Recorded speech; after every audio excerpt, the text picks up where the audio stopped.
We immediately get jumped by a headless while the clear come running in. Crow Team also gets creative by hiding the reptiloids on top of the houses where the palm tree's leaves allow it to blend in with their matching green colors. Some of the arachnoids at a distance use their tan color as camouflage as well. It's a nice touch of utilizing the colors of the area and enemies to their advantage, like Mental's minions are aware of what camouflage is. Additionally, it demonstrates how the colored crosshair is a great quality of life feature. It doesn't have the UI clutter of an enemy health bar, but all of the benefits of having one. It comes with the benefit of helping the player find enemies too. It also helps the player gauge how much damage to deal before switching targets with automatic weapons. I know in serious difficulty that wearables take 2 rockets, grenades, or close-range double-barrel shotgun blasts, or 1 cannonball to kill. But with the minigun, Tommy gun, or laser gun, that's really hard to tell. With the health bar crosshair, I can see how fast any of those automatic weapons are killing the wearable or any other enemy. I can then pick out my next target without having to linger to make sure that it dies. Lingering could potentially waste ammo, or I could accidentally let off too soon and leave the enemy alive with a little amount of health. It still has the issue that it's color-coded and only shows 3 colors, which means that without intuition a player may still linger or let off too soon. Red could indicate that the enemy is at 1% health or 10% health. There's no distinction. Yet it's still a better alternative than having health bars everywhere, especially with how many enemies can be on screen. The enemies don't indicate how damaged they are besides getting certain ones to flinch if you hit them, such as the kamikazes. So the health bar crosshair is a welcomed feature. Another thing about this level is how the houses block the enemy's pathing. That either allows them to sneak behind the player or get stuck on said houses and accidentally create an ambush. It's the source of always hearing a clear's hooves or a kamikaze scream without knowing where they're at. It can be tense not knowing where they're stuck at, and not to forget that you could run over a trigger to spawn more in while looking for those that are stuck. Some of those triggers are quite the surprise too. This is Crow Team we're talking about, so sometimes a reptiloid spawns high up on a building behind you. And we're not done yet, because the major biomechanoids return with putting you between a rocket and a hard place. There are also juvenile arachnoids that spawn high above, acting like Gatling sniper rifles. Luckily, there's lots of cover, but unluckily the reptiloid's projectiles can curve around the buildings.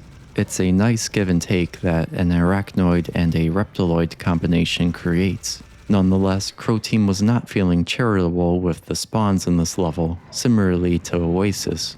Suburbs is also short but dense with encounters. It even has its own Crow Team specialty secret.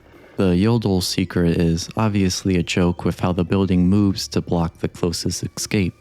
By now, you should be wary of armor shards and expect something to go wrong, so you could be in on the joke with the developers. The problem is that it's also tied to a secret like the one in Oasis for the minigun.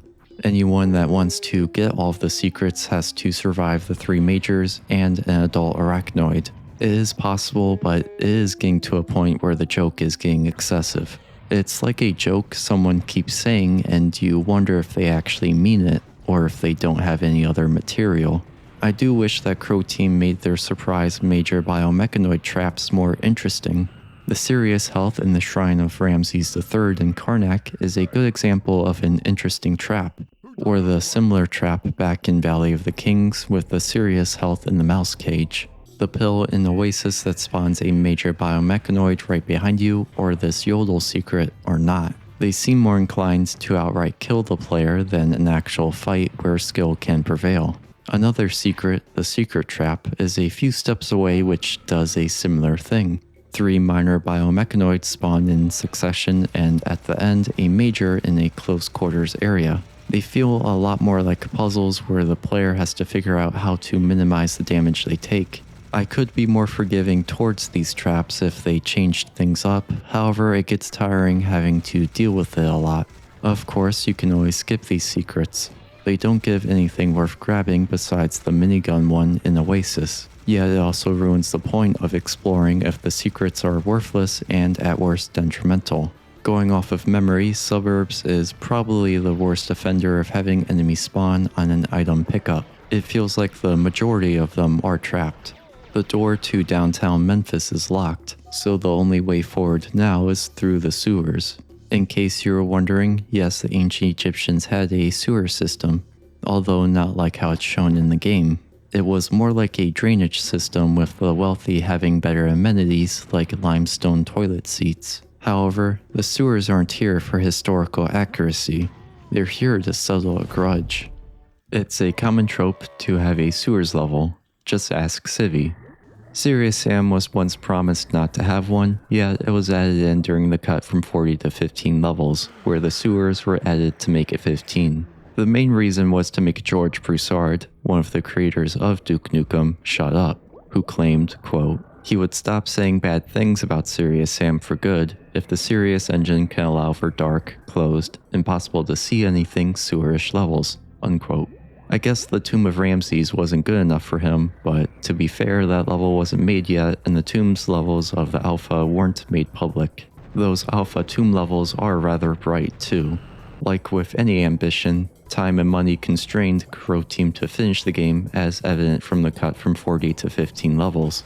They lost manpower during production too, from military service, school, and some leaving to make money elsewhere. So the 90s was an interesting time in this part of the world. So there was a war going on at the start of the... It was hard. It was hard. The finances were not good, In war times, there's not much money around, and it was a little bit hard to get to some of the hardware. But there were always ways. Some duty-free shops actually sold the computers, and some young companies were selling stuff, behind the bar. Despite all of that, Sewers does add one last break from ancient Egypt and sand.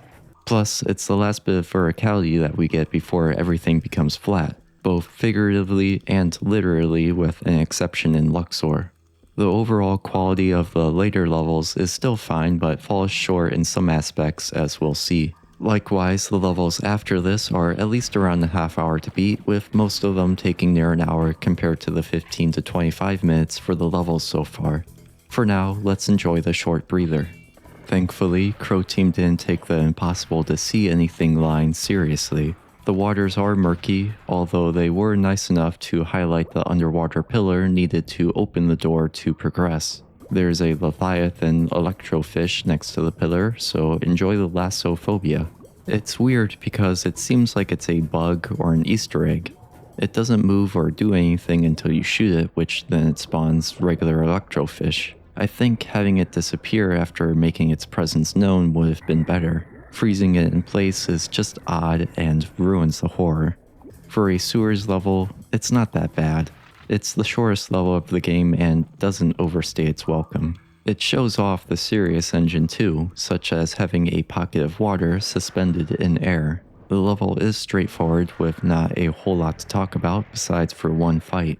It's for a secret armor pickup where 3 reptiloids are blocking the way, along with a juvenile arachnoid that spawns in shortly afterwards. The wall closes on a short timer that starts when the middle one is killed. You'll need to either kill the other reptiloids and arachnoid while baiting out the middle one, or kill the other reptiloids as quickly as possible, rush for the armor, and hope for the best.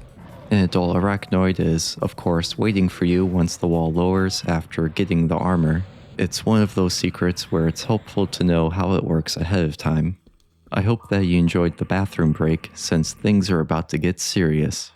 In the Natriska message for this mission, she mentions the Temple of Ptah as our destination for a sacred artifact stolen during the pillage of Thebes and placed there.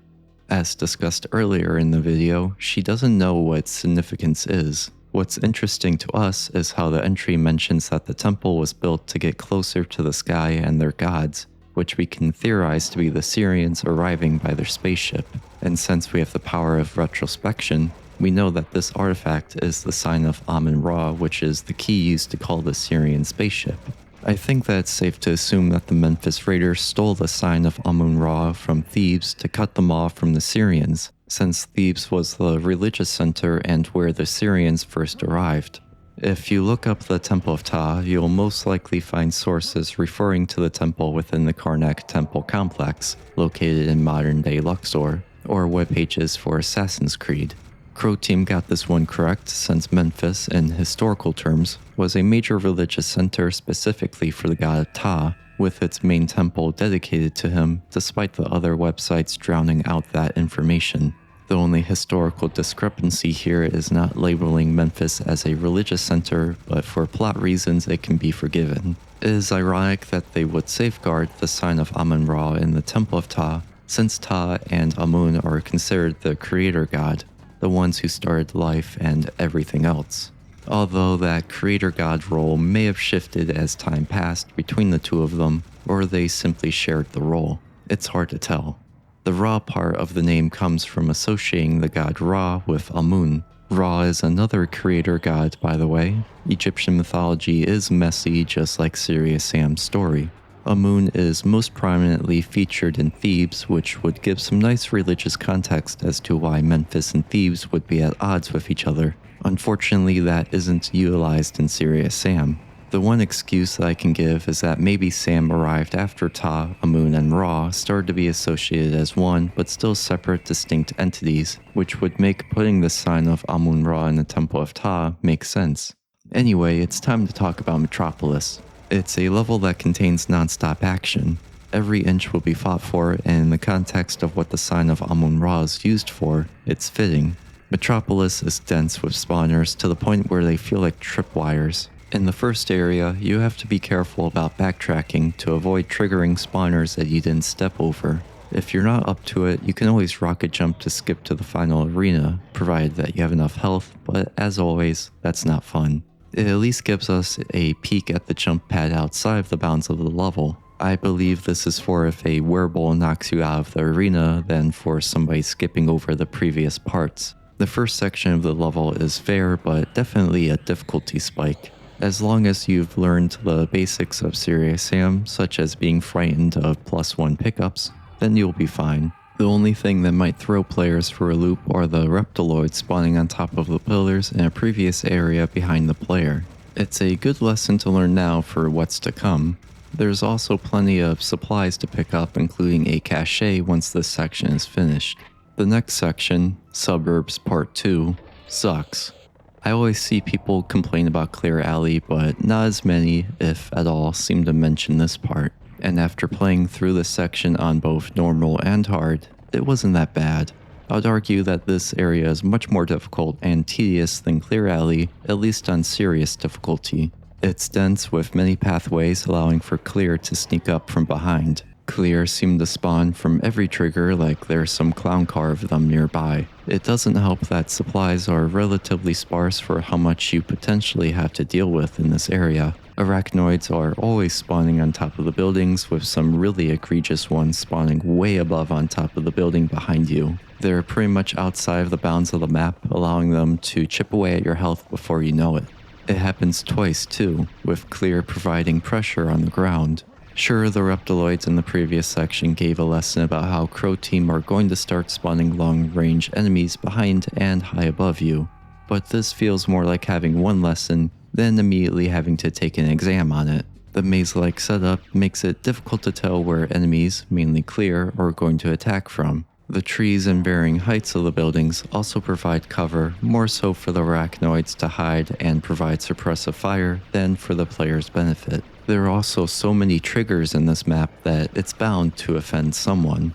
It makes it where you really have to be careful where you walk, or else more and more enemies will spawn with nowhere to run given how closed in this place is. Also, anyone who doesn't know where the scarabs are to unlock the door are forced to trigger more spawns as they search the area. Given the layout of the section and the triggers scattered about, the player's experience will vary. Let's take a look in the Serious editor to see all of the spawners. Every blue spiky orb that you see is an enemy spawner, which can spawn whatever amount of enemies that the level designer wants. The green fields are touch detectors, so whenever the player touches one of them, then the trigger or triggers connected to it, shown as the dynamite plungers, will activate the enemy spawners connected to the trigger. As you can see, there are a lot of spawners, making this place look like a minefield. There is a good chance, especially in the middle area, to accidentally activate multiple triggers just from trying to create space between you and the enemy. That's why it's important here to try to move through paths that you've already traversed, like a minefield. Turning on the target paths makes the place look like a spiderweb. Because of that, I doubt that anyone besides the person who made this section had an idea of how well tuned this section is.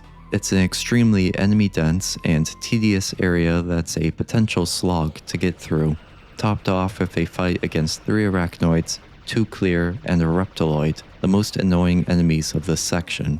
It doesn't help that we're only halfway through the level. Of course, if you know the area, it won't be as bad as I've described it to be, but it leaves a terrible first impression.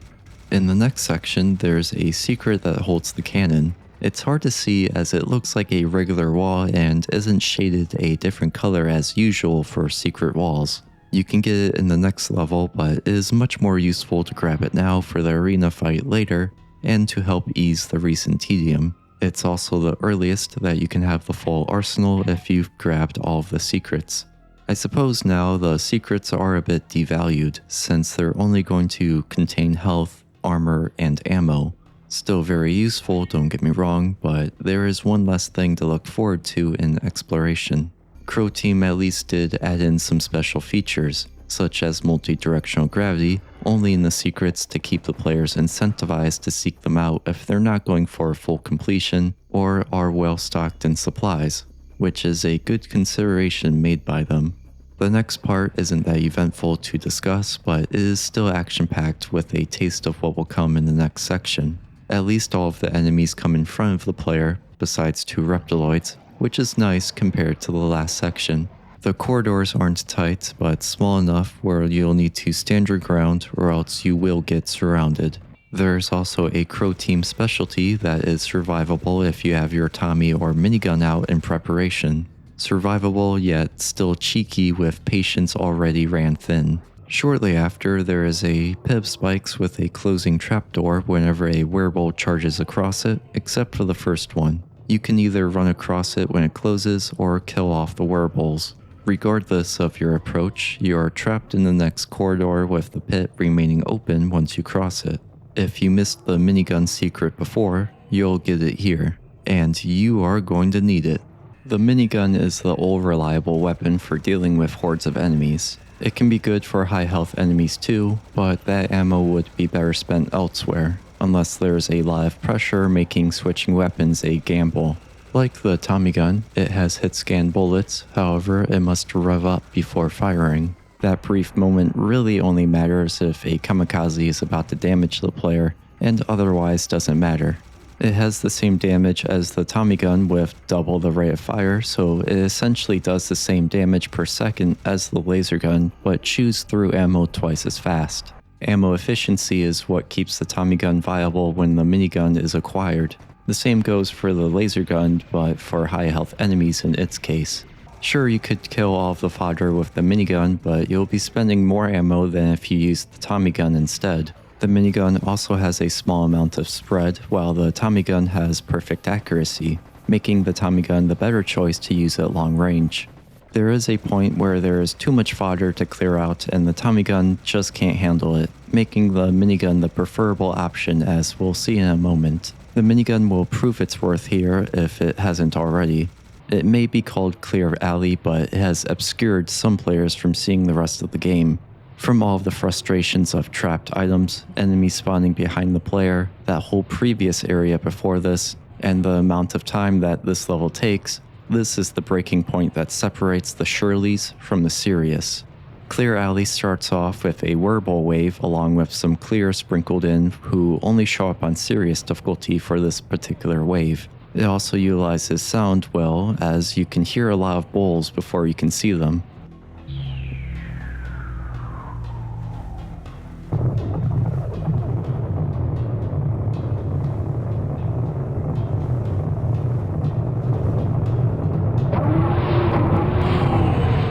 I would argue that this is the more difficult half of the alley because there are two enemies with different speeds and health values, which can allow them to slip by the player more easily if they're not adequately dealt with.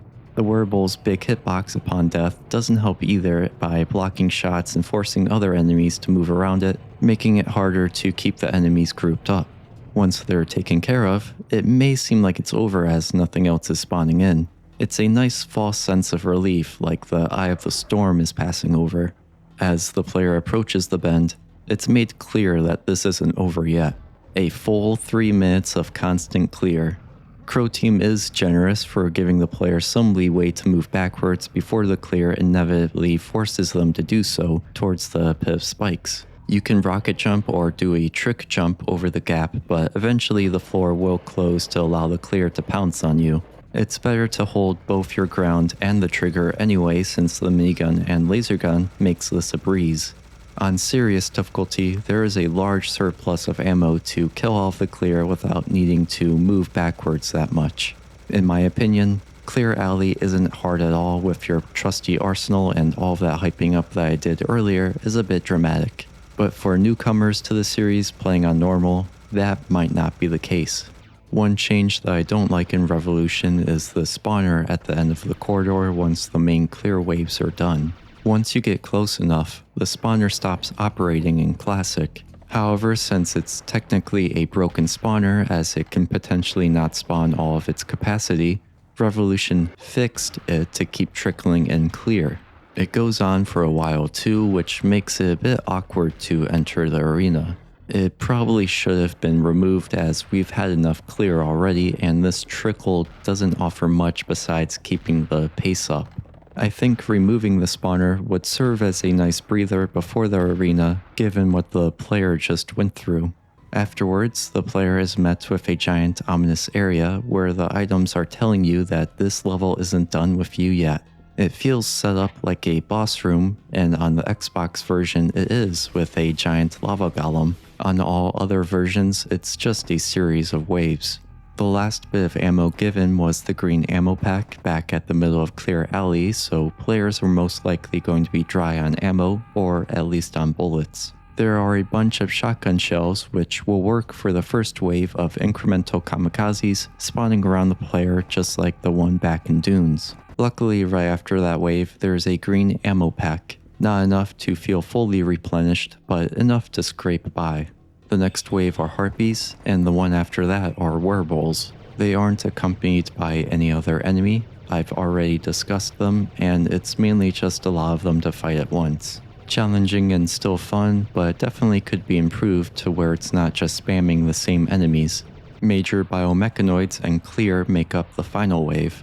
The Major's rockets restrict the player's movement by trailing them, making it difficult to change directions. Then the clear come in like a crashing wave to really disrupt and rip the player to shreds. The clear's ball and chain attack also does the same function as the Major's rockets, but with far less damage. So there's a choice. Deal with the Majors and let the clear close in, or deal with the clear and let the Majors harass you. It's a nice dynamic that comes from using more than one enemy type that the previous waves could have utilized. Other than that, there's not much else to talk about that hasn't already been said about these enemies. So I would like to take the opportunity to talk about the Temple of Ta that they're guarding. The person painted on the temple is actually Amun and not Ta, as identified by a Shuti crown or the two-feather crown. Usually if it has a disc or the sun within the crown, then it's Amun-Ra, but it doesn't. So I'll just treat this one as Amun. The columns by the temple show Osiris, and the vulture on the temple is Nekbet. This pose comes from the real-life temple of Hatshepsut. Nekbet serves as a protector for the pharaoh's family, in particular the children and women, which may have extended to the common people during the New Kingdom era. Maybe the Syrian expedition team had a pet bird. The columns around the arena are of Sokor Osiris, a fusion between Sokor and Osiris. The large walls leading up to the temple feature Hathor or Isis depending on when it was constructed. I say this because in the New Kingdom period, Hathor and Isis become indistinguishable from one another visually, but remain as distinct entities. It's a similar situation to Amun and Ra becoming Amun-Ra, but with different nuances. Sometimes there are ways to tell the difference, like Isis tends to have a headdress with vertical stripes while Hathor has horizontal stripes and a headband as shown. Then sometimes things are thrown out the window when Isis rocks up in a white dress and a different hat. It's confusing to say the least. Horus is also featured in the middle. The person on the right brings us to a special case. This person is a pharaoh named Horemheb. You can tell that he's a pharaoh since he's wearing a Nemes crown, which they commonly wear, whereas deities typically don't. This also leads us to where Crow Team got their inspiration for this artwork. Crow Team used Horemheb's tomb as a reference, in particular Chamber 1 of the tomb, for textures within the game. As you can see, the artwork on the pylon is the same besides being flipped vertically and cut out from the original picture. Sami sourcevi do koji dolazimo je lakše doći od nekih zgrada I fotografije to. Mi smo sami išli u Egipat slikati lokacije iz koje smo kasnije izvlačili teksture iz koje smo kasnije radili modele. So, what about Horemheb? So far, the previous two pharaohs mentioned or shown within the game, Ramses III and Akhenaten, can be tied to significant events within Syria Sam lore. Those events revolved around the revolt against Syrian rule, the split of rulership of ancient Egypt between Memphis and Thebes, and ultimately Egypt's decline. Horemheb follows suit by being the pharaoh that purged Akhenaten's attempt at a monotheistic religion of Aten, and re-established the worship of the old gods, or Syrians in our case. He ordered the restoration of shrines and temples dedicated to them while suppressing information on Akhenaten or Aten, including removing them from records and destroying their places of worship. So obviously Horemheb is a devout follower of the Syrians who restored order to Egypt following Akhenaten's religious revolt. This is probably why he's depicted on the pylon leading to the Temple of Ptah, because of his devotion. Historically, Horemheb's purge worked as Akhenaten was forgotten from history as discussed back in the Valley of the Kings. For reference, Akhenaten ruled before Horemheb and Horemheb ruled before Ramses III. We can still have the Horem conspiracy and the worker strike be the catalyst that led to the pillage of Thebes in Syria Sam lore. Akhenaten's and Horemheb's actions then show the Syrians loosening but still firm grip on Egypt. It also helps show the growing seeds of dissent. There's still the issue of Sam's arrival in 1378 BC being before the time that any of these pharaohs reigned, but we may have to chalk that up to the time locks and precision. So Ptah isn't shown anywhere in this entire level. Instead, it has Amun featured on the Temple of Ptah. Is there a historical reason for this? I don't know, as the real-life Temple of Ptah is in ruins and I can't find anything online about it. It's most likely a Crow Team thing, so is there a lore reason? Natriska states that the Temple of Ptah was built by the Egyptians to get closer to the sky and their gods, or the Syrians coming and going from their spaceship, as revealed in another entry. Despite the conflicting information on whether the Syrians stayed on Earth or came to visit wherever they were called, Amun held some sort of significance over the other Syrians. Perhaps it was a succession of power given that they're both considered creator gods. Ptah would have ruled first since Amun gained prominence during the New Kingdom era, so it would be reasonable to think that Amun would paint himself over the depiction of Ptah on his temple, especially if they had a rivalry. If they did, it would then explain why Ptah was prominent in Memphis and Amun in Thebes, along with why Egypt would so easily split between the two. Amun taking full control over Egypt after Ptah's passing could show why Memphis felt so bitter from being forced to build monuments in an unfavored god's name, desecration of their favored gods' temples, and the growing power of Thebes over Memphis. This is all speculation, yet you're not going to find any definite answers within the game or any hidden lore waiting to be discovered relating to this, unfortunately. There's also one other prominent deity who is featured frequently throughout the game, Osiris. Despite being a funerary god, he makes up all the column artwork in Clear Alley. The same goes for his fusion with Sokar in the level dunes right outside the gates of Memphis. This could be because of the fusion dance connection that ancient Egypt loved to do to their deities, such as the case between Ptah, Sokar, and Osiris. If the theory that the Syrians only visited Earth when called upon and did not stay, then these fusions were probably the way that the Egyptians kept believing in the natural order of things when a Syrian would eventually die. For example, Ptah, Sokar, and Osiris represent birth, death, and resurrection respectively. So a Syrian who is still living would take up the dead Syrian's role that was related to their own role, which I guess would help explain why there's a lot of overlap and fusions between the deities. The Egyptians would fall for this ruse since the Syrians were gone most of the time, which allowed for speculation to prosper, which helped maintain the Syrians' mythical status. In turn, the Syrians could maintain control over the ancient Egyptians. Once again, this is just my own theory, but it wouldn't be an analysis without some discussion about the unknown. I will admit that this is turning into another Chambers of Horus situation again. It is very well possible that Crow Team did not think this far, or there was a miscommunication within Crow Team, a mistake somewhere along the way. They simply did not want to make a new asset to depict Ptah on the temple, or something else. Speaking of which, this leads us to the Legend of the Beast DLC, where it was retconned that the sign of Amun-Ra was not in the Temple of Ptah. A cult called the Children of Amun-Ra moved the sign to a place called the Great Obelisk as a sacrifice for a ram monster.